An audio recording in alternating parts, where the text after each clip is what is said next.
오늘은 성령 강림절이기도 하고 우리 감리교회의 뜨거운 불길을 온 세계, 전 세계에 일으켜준 요한 웨슬리 목사님의 회심을 기념하는 제283회 요한 웨슬리 회심 기념 주일입니다.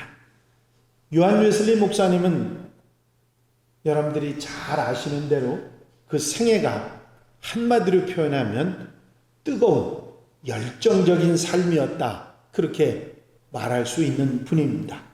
그분의 생애는 오직 열심으로 뜨거움으로 살아갔던 분입니다. 1738년 5월 24일 가슴이 뜨거워지는 회심의 체험을 하신 후에 60년이라는 생애를 33만 4,672km, 지구 12바퀴 반을 도는 거리를 말을 타고 여행을 하시면서 4만 4천 번 이상의 설교를 하셨습니다. 이것은 1년에 평균 734번, 한 달에 62번, 하루에 2번 이상의 대중 설교를 하셨다고 하는 대기록입니다. 또한 10만 명의 사람들을 하나님 앞으로 인도하는 놀라운 복음의 역사도 일으키셨습니다. 그야말로 복음을 위해서 열심과 뜨거움으로 온 일생을 바치신 분입니다.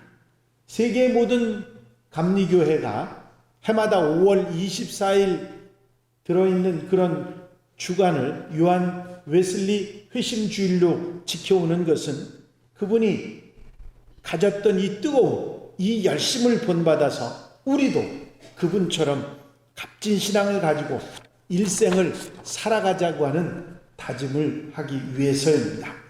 오늘 저는 말씀의 제목을 요한 웨슬리의 불길을 우리 가슴에 라고 했습니다.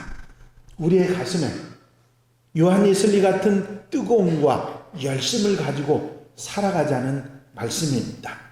여러분, 요한 웨슬리 목사님이 가졌던 뜨거운 신앙과 그 신앙의 열정을 배우고 실천할 수 있는 한양 가족들이 되시길 바랍니다. 물론 웨슬리 목사님도 우리처럼 처음부터 뜨거운 신앙의 소유자는 아니었습니다. 매우 청교도적인 그런 결백성과 엄격한 생활로 딱딱하고 멋없는 그런 사람이었습니다. 원리 원칙에서 벗어나는 것을 극히 싫어하고 모든 것을 규칙적으로 예외 없이 사는 전형적인 완벽주의자가 바로 웨슬리 목사님입니다. 참으로 처음 만나면 차갑고 냉랭하고 가까이 하기 어려운 그런 타입의 사람이 웨슬리 목사님이었습니다. 그래서 감리교의 별명이 뭔지 아시죠? 메도디스트, 규칙주의자라고 하는 메도디스트, 아주 정한대로 살아가는 사람을 말하는 것이죠. 감리교회 지금 현재 우리 감리교회 영어로 쓰면 메도디스트 처치입니다. 얼마만큼 그 양반이 그렇게 대단한 규칙적인 사람이었는가 하는 것을 알려주는 이야기지요. 그런데 이렇게 차갑고 이렇게 냉랭하고 규칙적인 사람이 열정적이고 뜨거운 사람으로 변화됐던 것입니다. 냉랭하고 엄격해서 정말 가까이 하기 어렵고 정말 옆에만 가도 차갑게 느껴지는 그런 사람이 뜨겁고 정열적인 사람이 돼서 엄청난 신앙의 불길을 온 세계에 일으키는 그런 놀라운 역사를 일으켰던 것입니다. 여러분, 이렇게 달라진, 이렇게 변화된, 이렇게 열정적인 사람이 된 이유가 무엇이었겠습니까? 물론 여러 가지로 이야기할 수 있겠지만 가장 중요한 것은 오늘 우리가 회심주일이라고 말하는 회심의 체험, 구원의 확신의 체험이 그를 달라지게 만들었던 것입니다. 웨슬리 목사님은 1738년 5월 24일 올더스게이트 거리에 모라비안 교도들이 모여서 집회하는 그 집회에 참석을 해서 사회자가 설교자가 멋진 능력 있는 설교를 한 것도 아니고 사회자가 루터의 로마서 주석의 서문을 쭉 읽어가는 것을 들으면서 가슴이 뜨거워지는 체험을 하셨습니다. 그가 그 가슴이 뜨거워지는 체험을 통해서 구원의 확신을 했고 눈에 눈물을 쏟으면서 변화되기 시작한 것입니다. 여러분, 우리가 요한웨슬리 목사님처럼 뜨거운 신앙의 사람이 된다고 하는 것은 그런 열심 있고 뜨거운 가슴을 우리가 가지려고 한다고 하면 가장 먼저 그분이 가졌던 이 체험, 그 확신의 불길을 우리 가슴에 가져야 할 것입니다. 여러분, 확신의 불길이라고 하는 이 말은 다른 말로 바꿔서 얘기하면 우리가 이야기하는 신앙 체험을 말하는 것입니다. 하나님과 나와의 만남, 하나님과 나만의 체험을 말하는 것이죠. 기도 중에나 찬송 중에나 또는 말씀을 듣는 중에 집회를 참석하는 도중에 기도를 통해서 찬송을 통해서 말씀을 통해서 하나님의 음성을 듣고 감동을 하고 눈물을 흘리게 되고 회개하고 가슴이 뜨거워지면서 하나님의 사랑과 그 구원의 역사를 깨닫고 마음에 확신을 가지는 것입니다. 여러분, 이런 체험은 기도 중에 올 수도 있습니다. 말씀을 듣는 중에 할 수도 있고 찬송을 부르는 중에 경험할 수도 있습니다. 아니, 하나님을 향한 나의 마음이 열려 있을 때 어떤 방법으로든지 성령께서 역사로 내게 나타날 수가 있는 것입니다. 어떤 경우에는 이런 신비한 체험이 없이 마음에 구원의 확신을 가지는 그런 분들도 있습니다. 대개 극심한 죄악이나 방탕의 경험이 없이 모태신앙으로부터 신앙 속에 성장해온 사람들이 그렇습니다. 그들은 이런 신비한 체험은 없습니다마는 예수 그리스도가 나의 구주이신 것, 그분이 나를 구원하셨다는 사실을 의심 없이 믿고 확신하는 사람들입니다. 어떤 면에서는 이런 분들이 열정적이기라기보다는 미온적일 수가 있는데 그것은 말로만 듣고 믿는 신앙이기 때문입니다. 특별한 체험이 없기 때문이지요. 그러나 이러한 믿음의 이러한 확신이 결코 신비적인 체험이나 신앙이나 확신보다 못한 것은 결코 아닙니다. 예수님께서는 분명히 말씀하시기를 너희는 나를 본고로 믿느냐, 나를 보지 못하고 믿는 자들이 더욱 복되도다 하셨습니다. 즉 체험 있는 신앙은 보고 믿는 신앙이고 체험 없이 확신을 가지는 신앙은 보지 않고 믿는 신앙인 것입니다. 그래서 여기서 중요한 것은 체험이 있느냐 없느냐가 아니라 구원의 확신이 있느냐 없느냐 하는 것이 더 중요하다고 하는 사실입니다. 요한웨슬리는 바로 이 확신, 구원의 확신, 죽을 수밖에 없고 죄 속에서 멸망할 수밖에 없던 내가 하나님의 자녀로 택함을 받았고 하나님의 그 무한하신 사랑을 아무 값없이 받아서 구원을 받았다는 이 귀한 사실을 확신하고 감격하는 것으로부터 새로운 생애, 열정적인 생애를 시작했던 것입니다. 여러분, 누구나 하나님에게서 구원받았다고 하는 확신이 없고 내가 예수님을 영접함으로 하나님의 자녀가 되었다는 사실을 믿을 수 없다면 그 사람은 분명히 신앙생활을 제대로 하기 어렵습니다. 왜냐하면 신앙생활의 시작이 출발이 바로 이 구원의 확신으로부터 시작되기 때문이지요. 여러분, 구원의 확신, 나는 구원받았다 확신이 있는 성도님들은 아멘 하시기 바랍니다. 예수님을 영접하고 의지하고 예수님을 믿으며 예수님과 함께 살아가겠다고 결심하신 분 아멘 하시기 바랍니다. 아마 여러분들 가운데는 아직도 조금은 자신이 없어가지고 아멘 하지 못하신 분이 있으실지 모르겠습니다. 그러나 여러분들이 여기 오셔가지고 여기 앉으신 것은 하나님을 향한 마음이 있고 예수님을 의지하고 살기 위해서 이곳에 이 자리에 오셨습니다. 돈을 벌려고 이 자리에 오신 분 없으실 겁니다. 그런 분은 시장으로 가셔야죠. 공부하려고 이 자리에 오신 분 없으실 것입니다. 그분은 학교에 가셔야지. 인기를 얻으려고 이곳에 오신 분 없으실 겁니다. 그런 분들은 탤런트나 가수가 돼야 되겠지요. 여러분들은 예수님을 바라보고 주님을 바라보고 이 자리에 오신 줄로 믿습니다. 세상에서 지치고 어려운 생활 속에서 하나님을 의지하고 예수님의 능력에 힘입어서 살아가려고 이곳에 오신 줄로 믿습니다. 아직도 구원의 확신에 미약한 그런 믿음이 있지만 예수님을 의지하는 마음을 가지고 여러분은 나오신 것입니다. 그러한 분들에게 하시는 하나님의 말씀을 들어보십시오. 요한복음 1장 12절에 보면 영접하는 자, 곧 그 이름을 믿는 자들에게는 하나님의 자녀가 되는 권세를 주셨으니. 예수님을 믿고 영접한 자, 예수님을 의지하고 살기로 결심한 자는 하나님의 자녀가 되는 권세를 주셨다고. 이미 주셨다고. 주실 것이 아니라가 주실 것이라고 하는 말이 아니라 주실 것이다가 아니라 이미 주셨다고. 그렇게 말씀해 주신 줄로 믿습니다. 여러분들이 잘 아시는 요한복음 5장 24절에도 보면 내가 진실로 너희에게 이르노니 내 말을 듣고 또 나 보내신 이를 믿는 자는 영생을 얻었고 심판에 이르지 아니하나니 사망에서 생명으로 옮겼느니라. 여기에서 믿는 자는 이미 얻었고 옮겼고 이르지 아니한다고 분명하게 말씀하고 과거에 다 얻은 것이라고 말씀하고 있는 것입니다.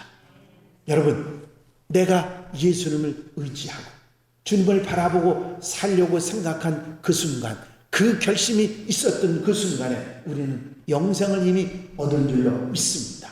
사망에서 생명으로 옮겨진 줄로 믿습니다. 심판에 이르지 아니하는 줄로 믿습니다. 에베소 2장 8절에 보면 너희가 그 은혜를 인하여 믿음으로 말미암아 구원을 얻었나니 이것이 너희에게서 난 것이 아니요 하나님의 선물이라. 행위에서 난 것이 아니니 이는 누구든지 자랑하지 못하게 함이니라 말씀하고 계십니다. 여기서 하나님의 선물은 우리가 이미 믿음을 통해서 구원을 얻었다고 그렇게 말씀하고 있는 것입니다. 여러분이 예수님을 믿고 살기로 결심하셨습니까? 그러면 여러분은 이미 구원 받으신 것이요 하나님의 자녀가 되신 것입니다. 이것은 제가 지어낸 말이 아니고 하나님의 말씀인 성경이 분명하게 말씀하고 증거하고 있는 것입니다. 여러분, 내가 하나님의 자녀가 됐고 천국에 가고 영생을 얻어 구원받았다는 이 사실, 이 구원의 확신으로부터 우리는 신앙의 삶이 시작되는 줄로 믿습니다. 그리고 여러분, 구원의 확신으로 끝나는 것이 아니라 계속해서 주님과 영적인 교제를 통해서 영적 체험이 계속되는 성도들이 되시기를 바랍니다. 하나님과 나와의 영적 체험이 계속되게 되면 하나님께 더욱 가까이 나아가고 하나님과 더 가까워지고 흔들리지 않는 믿음을 가지고 살아가게 되는 것입니다. 여러분, 내가 하나님께 더 가까이 가고 믿음의 영적 체험이 계속되어질 때 요한 웨슬리 목사님처럼 열정적이고 뜨거운 그런 삶을 살아가게 되는 줄로 믿습니다. 여러분, 구원의 확실을 잘못 생각하는 분들은 뭔가 내가 불이 확 떨어져야 뭔가 된다고 생각하는 그런 불이 있는데 그렇지 않습니다. 내가 예수님을 믿고 의지하고 이 마음 변하지 않고 살아가겠다고 여러분들 마음의 결심이 언제 되셨는지 모르지만 그 순간에 여러분들에게 주어진 축복인 줄로 믿습니다. 이것으로부터 우리의 신앙생활이 출발하는 것이고 그 이후에 계속되는 주님과의 만남과 영적인 체험이 나의 믿음을 점점 더 강하게 해주는 줄로 믿습니다. 여러분, 저는 이 자리에 앉으신 여러분들, 하나님께서 여러분들 모두 구원하신 줄을 믿습니다. 왜냐하면 많은 분들이 그런 얘기를 하는데 처음에 저는 믿지 않았어요. 하나님께서 이 코로나19를 통해서 양과 염소를 구분하려고 그러신다, 그런 얘기를 하길래 에이, 무슨 그런 말씀을 하세요. 그런데요, 사실상 지금 모든 교회에 성도들이 20%밖에 예배를 드리지 못하고 있습니다. 우리가 잘 아는 거리두기 2단계에서는요, 앉은 좌석의 20% 이상은 성도들이 들어오지 못하도록 법적으로 지금 규제를 하고 있는 상황입니다. 그리고 웬만한 마음의 믿음이 없이는 이 자리에 찾아오기가 어려운 것이지요. 여러분들이 이 자리에 앉아 계신 이것만 가지고도 하나님께 확인 도장을 받으신 줄로 믿습니다. 여러분, 중요한 것은 우리에게 여기서 중요한 것은 구원의 확신이 있느냐 없느냐, 신앙생활을 제대로 시작했느냐 안 했느냐가 중요한 게 아니라 이렇게 구원의 확신이 있고 내 마음속에 하나님의 자녀고 나는 천국 간 하나님의 축복을 받았다고 하는 사실을 알면서도 뜨거워지지 못한 것, 요한 웨슬리 목사님처럼 열정적이지 못한 것, 이것이 우리에게 문제가 되는 것입니다. 여러분, 이제 열심을 회복하시기 바랍니다. 저는 여러분들이 열정적인 신앙이 여러분들 속에, 여러분들 삶 속에 자리 잡고 있는 줄 믿습니다. 웨슬리 목사님이 가졌던 뜨거운 열정이 여러분들에게도 있고, 여러분들이 신앙생활을 하면서 그런 열정적인 신앙생활의 경험들이 다 있으실 것입니다. 이제 회복하시기 바랍니다. 소금이 그 맛을 잃어버리면 아무 쓸모가 없어서 사람들에게 밟힐 뿐이라고 주님께서 말씀하지 않았습니까? 여러분, 우리가 하나님의 자녀, 하나님의 백성이라도 내가 하나님의 사람, 하나님의 자녀다운 열정을 회복하지 않으면, 그리스도의 맛이 내게 없으면 우리는 그리스도인다운 삶을 살아가지 못하기 때문입니다. 여러분, 이제 바로 이때가 우리가 소금의 역할을 감당하는 예수 맛을 가지고 사는 하나님의 사람들이 되어야 될 줄로 믿습니다. 요한 웨슬리 목사님이 가졌던 뜨거움이 어떤 뜨거움이었느냐? 그 뜨거움 중에 가장 중요한 뜨거움은 영혼을 사랑하는 뜨거움이었습니다. 이 세상에서 죽어가고 천국의 축복을 누리지 못하는 수많은 사람들을 아끼고 사랑하는 마음이 웨슬리 목사님 마음에 있었습니다. 사명을 감당하는 뜨거움, 헌신의 정열이 그분에게 있었던 것이죠. 지구를 12바퀴 반이나 돌 수 있는 그 많은 거리를 말을 타고 여행을 하신 이유는 복음을 좀 더 많은 사람들에게 들려주기 위한 것이었습니다. 영혼을 사랑하는 뜨거운 마음, 그것이 요한 웨슬리 목사님을 온 일생을 열정적으로 뜨겁게 살아가게 했던 것입니다. 여러분, 이 세상에 수많은 사람들이 살고 있지만 그들 중에는 아직도 예수님을 모르고 그 마음속에 구원받지 못한 수많은 사람들이 있는 것이 사실입니다.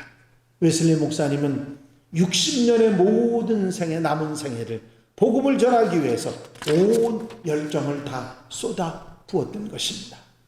세상에서 가장 아름다운 모습이 있다면 어려움을 당하는 이웃을 위해서 정성을 다하는 모습일 것입니다. 그들의 삶과 영혼을 멸망해서 구하려고 하는 뜨거운 가슴일 것입니다.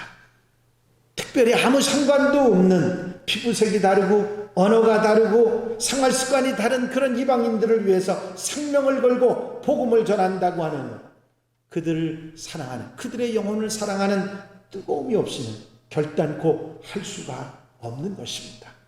여러분, 웨슬리 목사님이 87세가 되던 1790년 1월 1일의 일기를 보면 그분이 얼마나 영혼을 사랑하는 뜨거움이 있으셨는지를 알 수가 있습니다.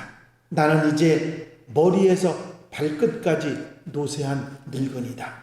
나의 눈은 침침해졌고 오른손은 많이 떨린다. 아침마다 내 입은 타는 듯이 메말라 있다. 나는 거의 날마다 열이 떠나지 않는다. 하지만 하나님을 송축할 것은 나의 수고를 늦추지 않습니다. 나는 아직 설교할 수가 있고 글을 쓸 수가 있다. 그렇게 기록하고 있습니다. 또 다른 일기에서 웨슬리 목사님은 나는 킹스우드로 갔다. 이 얼마나 달콤한 휴식이냐. 지금 여기서는 모든 것이 꼭 내가 원하는 대로이다. 하지만 인간은 그늘에 누워있으라고 태어난 것이 아니다. 우리는 지금 일하자. 우리는 얼마 안 가서 안식하게 될 것이다. 여러분, 웨슬리 목사님이 전 세계를 변화시키는 놀라운 신앙의 부흥을 일으키고 온 세계에 감리교회가 일어나도록 하셨던 것은 영국의 제1명문 옥스퍼드 대학에서 배운 박학한 지식 때문이 아닙니다.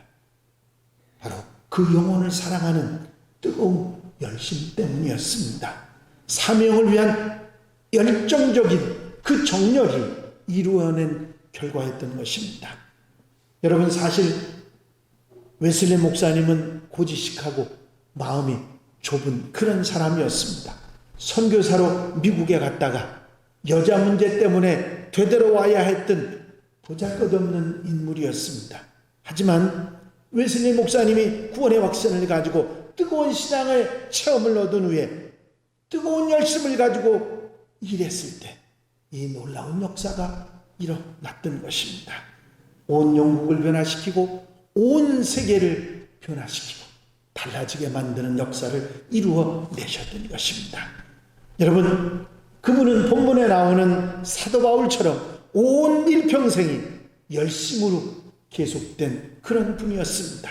오직 한 일, 주님을 향한 복음 전하는 그 일만을 위해서 일평생을 살아갔던 그런 훌륭한 분이었던 것입니다. 여러분, 앞서서 말씀드렸지만 저나 여러분들에게 구원의 확신이 없습니까? 아닙니다. 있습니다. 우리는 구원의 확신을, 구원을 받았고 확신을 가지고 있습니다. 그런데 우리는 왜 요한웨슬리 목사님처럼 그런 훌륭한 신앙의 삶을 살아가고 있지 못합니까? 전 세계에 영향을 주는 건 고사하고라도 내 가정, 내 교회, 내가 살고 있는 직장과 지역사회조차 그 영향력이 별로 대단하지 못하지 않습니까? 무엇 때문이겠습니까? 도대체 무엇 때문에 우리는 그런 영향을 미치고 있지 못한 것입니까? 무엇 때문입니까? 바로 열심 때문입니다. 신앙의 뜨거움이 내 마음속에 정렬이 식어버렸기 때문이죠. 라우디게아 교회에 보내는 사도 요한의 편지를 여러분들 아시죠? 네가 차지도 아니하고 더웁지도 아니하도다. 네가 차거나 더웁거나 하기를 원하노라. 여러분, 영혼을 사랑하고 죽어도 주를 위해 살고 살아도 주를 위해 살겠다고 하는 그런 우리의 뜨거움이 식어버렸기 때문에 신앙이 깊은 곳으로 가지 못하고 얕은 물가에서 서성이고 있기 때문에 열심을 가지지 못하고 뜨거운 마음이 없이 있었던 사람도 식어버려서 우리는 이렇게 살아가고 있다고 하는 사실입니다. 여러분, 아직도 우리에게 기회가 있습니다. 우리도 열심을 회복하면 됩니다. 뜨거움을 가지고 살아가면 됩니다. 대단하게 온 세계 사람이 아니라도 내가 만나는 한 사람, 그 사람에 대한 열정과 뜨거움을 내가 회복하기 시작하면 나의 모든 것이 회복되는 역사가 있을 줄 믿습니다. 혹시 나이 때문에 내가 나이 많아서 이제는 소용없어요, 목사님, 그런 생각하시는 분이 있으십니까? 시간이 없다고 생각하시는 분이 있습니까? 아닙니다. 85살의 갈렙도 선봉장이 돼서 산의 생수를 마셨고 88살의 요한웨슬리 목사님도 말을 타고 온 세계에 복음을 전하셨습니다. 100세의 아브라함도 축복의 약속을 바라보고 살았습니다. 나는 배운 곳이 없다고 생각하셔서 못한다고 그렇게 생각하시는 분이 있으십니까? 아닙니다. 일자무식 무디도 세계 최고의 부흥사가 돼서 한 번 설교에 수천 명씩 회개하고 하나님 앞에 돌아오는 놀라운 하나님의 일꾼이 되지 않았습니까? 가진 것이 없어서 못한다고 하시는 분이 있으십니까? 아닙니다. 가난한 농부의 자식으로 태어난 백낙준 박사님은 정열적인 신앙으로 고난과 어려움에 학업을 마치고 사학의 명문인 연세대학의 총장이 되시지 않았습니까? 병이 들어 못한다고 하시는 분이 있으십니까? 아닙니다.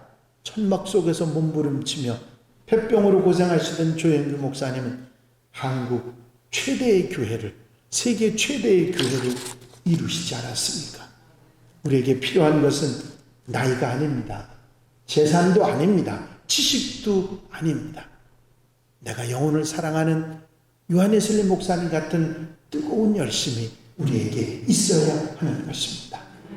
여러분, 요한웨슬리 목사님의 회심 기념주의를 해마다 우리가 지키는 이유가 무엇이겠습니까? 들은 설교를 또 듣고 비슷한 얘기를 또 듣고 계속해서 여러분들이 1년에 한 번씩은 꼭 무슨 정긴보처럼 들으시는 이유가 무엇입니까? 우리에게 아직 그런 열심이 부족하기 때문입니다. 웨슬리 목사님의 그 정열이, 그 열심이 내게 아직 없기 때문이고 그것이 식어버렸기 때문 아니겠습니까?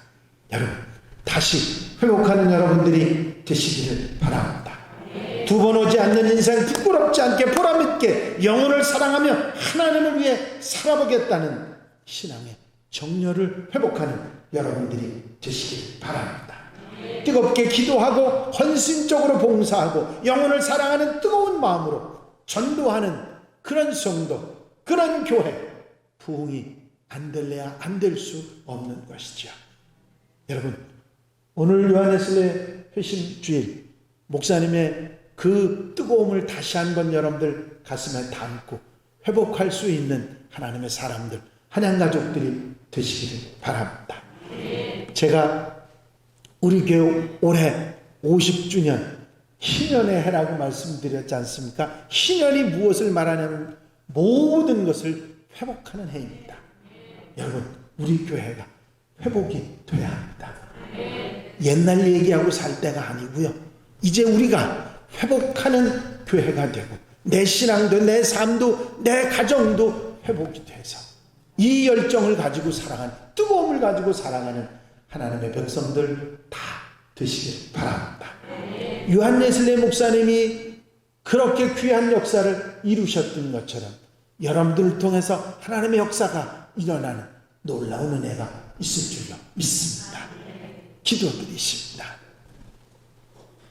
사랑과 은혜가 영심하는 스나보자는 요한웨슬리 목사님이 차갑고 냉랭하고 규칙적인 그런 분이었지만 그분이 마음속에 뜨거움을 회복하고 이제 신앙의 정열을 가지고 이제 다시 새로운 세계를 놀랍게 변화시키는 삶을 살아갈 수 있었던 것은 구원의 확신을 가지고 하나님의 구원의 역사를 체험하고 새롭게 영혼을 사랑하는 뜨거움으로 살아가셨기 때문이라는 분명한 사실을 다시 한번 우리 마음속에 새김질할 수 있도록 인도하시는 종을 감사를 드립니다.